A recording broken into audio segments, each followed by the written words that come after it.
আমাদের আজকের টেক নিউজটা একটু স্পেশাল, কারণ টেক নিউজের নাম্বারটা স্পেশাল, 333তম টেক নিউজ। কি খবর সবার? নিশ্চয়ই ভালো আছেন। তো টেক নিউজের শুরুতেই আমরা একটু টেসলা স্মার্টফোন নিয়ে আলোচনা করতে চাই। ইলন মাস্ক টেসলা স্মার্টফোন নিয়ে আসবে এমনটা আমরা জেনে আসছিলাম। আমি অলরেডি একটা ভিডিও তৈরি করেছি, এছাড়া আপনারা ইউটিউবে অনেক ভিডিও, অনেক লিক্স, রুমার্স, অনেক কিছু জেনেছেন যে টেসলার তরফ থেকে একটা স্পেশাল স্মার্টফোন আসতে পারে। নট শিওর কোনো ধরনের অফিসিয়াল একদম আসবেই এই ধরনের কিন্তু কোনো লিক্স নেই। ইভেন কোনো সার্টিফিকেশন সাইটে যে লিস্টিং হয়েছে সেরকম কোনো তথ্যও নেই। বাট আমরা জেনে আসছিলাম টেসলা একটি স্মার্টফোন নিয়ে আসছে যেটাতে স্পেশাল অনেক কিছু থাকবে। রেগুলার স্মার্টফোনগুলো যেমন হয়ে থাকে এর বাইরে নতুন কিছু নিয়ে আসছে। যাই হোক, সে প্রসঙ্গে আজকে আর না যাই। তবে এই স্মার্টফোনের দাম কেমন হতে পারে তার ব্যাপারে একটা নতুন রুমার আছে। ইন্ডিয়ান রুপিতে এই মোবাইল ফোনের দাম হতে পারে 1.5 লক্ষ রুপি। বাংলাদেশি টাকায় কনভার্ট করতে গেলে অলমোস্ট ওই ধরে নিন সেটা হয়তো 1,70,80,000 এরকমটা হতে পারে। বা যদি এরকম কিছু আসে বাংলাদেশে 2 লাখের কম হবে না, বেশি হবে। তো এখন দেখার পালা আসলে টেসলার তরফ থেকে কোনো মোবাইল ফোন আসে কি না। তবে আপনার কি মনে হয়, আসলে কি টেসলার কোনো স্মার্টফোন আসবে নাকি আসবে না? কি মনে হয় অবশ্যই কমেন্ট করে জানাবেন। রিয়েলমি নার্জো সিরিজের স্মার্টফোন কিন্তু অনেকদিন যাবত লঞ্চ হচ্ছে না। নার্জো 50i এই মোবাইল ফোনটি দীর্ঘদিন আগে লঞ্চ হয়েছিল। এবারে রিয়েলমি নার্জো 50 এই মোবাইল ফোনটি এই মাসেরই 24 তারিখ ইন্ডিয়াতে লঞ্চ হবে। Realme Narzo 50 IPS LCD panel থাকবে, যা ফুল এইচডি প্লাস রেজলিউশনের, তবে হাই রিফ্রেশের থাকছে কিনা সেটা নিশ্চিত না। মোবাইল ফোনটির প্রসেসর সেকশনে MediaTek Helio Z96, 50 megapixel main shooter, 2 মেগাপিক্সেলের ডেপথ, 2 মেগাপিক্সেলের ম্যাক্রো শুটার। আলট্রাওয়াইড সেন্সর নেই, এই দুটা বাদ দিয়ে একটা আলট্রাওয়াইড দিলে বরং সেটাই কাজের হতো। আর যে কত বলতে হবে আমি জানি না, বলেও কোনো লাভ নেই। ফ্রন্ট ফেসিং ক্যামেরায় 16 মেগাপিক্সেলের শুটার। আর ব্যাটারি হলো 5000 mAh 33 ওয়াটের চার্জার, এবং লঞ্চ হবে 24 তারিখে। দাম হতে পারে 16,000, বেস্ট ভেরিয়েন্ট। ভাই ব্রাদার, ফাইনালি লঞ্চ হয়ে গেল Redmi K50 gaming addition. Redmi K50 series launch হওয়ার কথা ছিল আপনারা জানেন, এবং ফাইনালি লঞ্চ হয়ে গেছে। তবে এখানে অন্য স্মার্টফোনগুলো কিন্তু আসেনি, শুধুমাত্র গেমিং এডিশন যে স্মার্টফোনটি সেটাই লঞ্চ করা হয়েছে। Redmi K50 gaming edition mobile ফোনটিতে ওলেড প্যানেল রয়েছে, যা 120Hz রিফ্রেশ রেট, এবং এটা ফুল এইচডি প্লাস রেজলিউশনের। 480Hz হলো টাচ স্যাম্পলিং রেট। ক্যামেরা সেকশনে 64 মেগাপিক্সেলের মেইন শুটার, 8 মেগাপিক্সেল আলট্রাওয়াইড, 2 মেগাপিক্সেলের আর কোনো একটা সেন্সর জানা রয়েছে, তবে এতে কিন্তু ওআইএস নেই। আর মেইন যে সেন্সরটা 64, এটা হলো সনির সেন্সর, সনি IMX686। পারফরমেন্স সেকশনে 8 Gen 1 ভালো প্রসেসর রয়েছে, একদম ফ্ল্যাগশিপ লেভেলের প্রসেসর। UFS 3.1 হলো স্টোরেজ সলিউশন, 4700 mAh এর ব্যাটারি এবং 120 ওয়াটের চার্জার। গেমিং ফোন দ্রুত সময় চার্জ করতে হবে, তো বড়সড় চার্জার আছে। এই মোবাইল ফোনের যে দাম ইন্ডিয়ার কারেন্সিতে, তা সরাসরি বাংলা টাকা যদি আমরা কনভার্ট করি সেই ক্ষেত্রে 42-43 হাজার টাকার মতো হয়।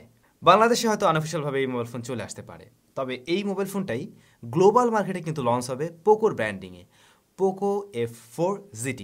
লাস্ট ইয়ারে পোকো F3 GT দেখছিলেন, তো এবারে পোকো F4 GT নামে এই মোবাইল ফোন আসার পসিবিলিটি আছে গ্লোবাল মার্কেটে। পোকোর কথা বলছিলাম, তবে পোকোর তরফ থেকে আরও একটি নতুন স্মার্টফোন আসছে, পোকো X4 Pro 5G। এই মোবাইল ফোনটা টোটাল স্পেক্স কিন্তু এখন লিক্স, আমরা সব কিছুই জানি। যেমন এই মোবাইল ফোনটিতে 6.7 ইঞ্চের ফুল এইচডি প্লাস রেজলিউশনের প্যানেল থাকবে। প্রসেসর সেকশনে কোয়ালকম স্ন্যাপড্রাগন 695, ক্যামেরা সেকশনে মেইন সেন্সরটি হলো 108 মেগাপিক্সেল, ব্যাটারি রয়েছে 5000, এবং চার্জার হলো 67 ওয়াট। কেমন দামে লঞ্চ হবে জানা নেই, তবে বাংলাদেশ পোকো কিন্তু অনেকদিন যাবত চুপচাপ আছে। এই স্মার্টফোন বাংলাদেশ মার্কেটে লঞ্চ করলে খুব একটা খারাপ হয় না। প্রিয় ভাই ব্রাদার, আজকে কিন্তু আমাদের চ্যানেলে আরেকটি স্পেশাল ভিডিও আপলোড করা হয়েছে, আর তা হলো দুইটা ইয়ারফোন নিয়ে। আপনারা অনেকেই রিকোয়েস্ট করছিলেন ভাই কম দামের মধ্যে TWS নেক ব্যান্ডের রিভিউ দেন। তো এই দুইটা জিনিসের আজকে রিভিউ দেওয়া হয়েছে, যার সাথে 1 বছরের অফিসিয়াল ওয়ারেন্টি রয়েছে ওরাইমো ব্র্যান্ডের।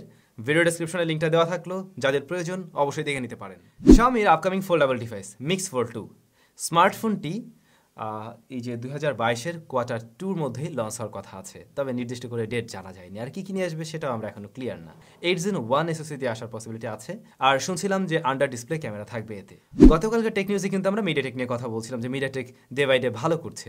মিডিয়াটেক ডাইমেনসিটি 8000 এই যে SoCটা, এইটার এত তো বেঞ্চমার্ক স্কোর বেরিয়েছে।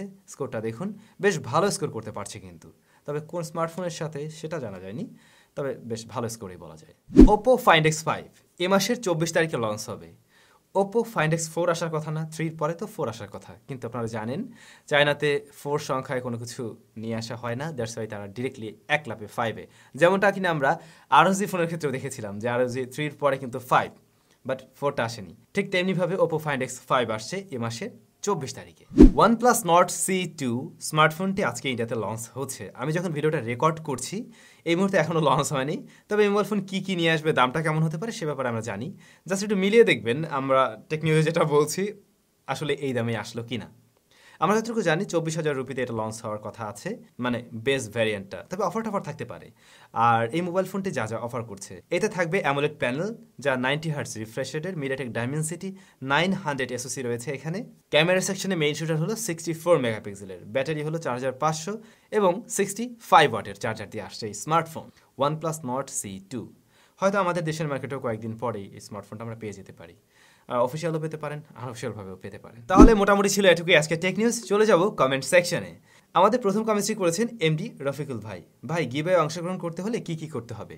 আমরা যখন কোনো গিভঅ্যাওয়ে অ্যারেঞ্জ করি ওই ভিডিওতে বলে দিই, অন্যথায় ওই ভিডিওর ডেসক্রিপশনে বিস্তারিত লেখা থাকে ভাইয়া, ওভাবে আপনি অংশগ্রহণ করে নেবেন। জুবাইর ভাই লিখেছেন, এইটা দিয়ে কি মেসেঞ্জারে কল দেওয়া যাবে? গতকালকে আমরা জিও ফোন নিয়ে একটা রিভিউ দিয়েছিলাম। না ভাইয়া, ওটা দিয়ে মেসেঞ্জারে কল দেওয়া যায় না। তবে আপনি মেসেজিং করতে পারবেন, চ্যাটিং করতে পারবেন, বাট হোয়াটসঅ্যাপে কল দেওয়া যায়। শামিমা নাসরিন, ভাইয়া সাইড ফিঙ্গারপ্রিন্ট ভালো নাকি in display fingerprint? Hope answer পাবো। আসলে দুটোই ভালো, দুইটা দুই রকমভাবে ভালো। ধরুন সাইড মাউন্টেড যে ফিঙ্গারপ্রিন্ট স্ক্যানারটা, এইটা আসলে তুলনামূলকভাবে একটু ফাস্টার গতির হয়ে থাকে এবং অ্যাকুরেটলি বেশি কাজ করে। তবে যদি আমরা একটু প্রিমিয়ামনেস স্মার্টনেসের দিকে আসি, সেই ক্ষেত্রে ইন ডিসপ্লে ফিঙ্গারপ্রিন্ট স্ক্যানারটা কিন্তু একটু এগিয়ে থাকে। বাট অনেক সময় দেখা যায় পজিশনটা ঠিকঠাক হয় না, অনেক ফোনে একটু নিচের দিকে থাকে, আবার কখনো হয়তো একটু মিসম্যাচ হতে দেখা যায়। সো দুটোই ভালো, দুটা দুই রকম ইউজারদের জন্য মনে হয় বেশি ভালো হবে। এসকেপি গেমিং, পাবজি ফ্রি ফায়ার খেলা যাবে?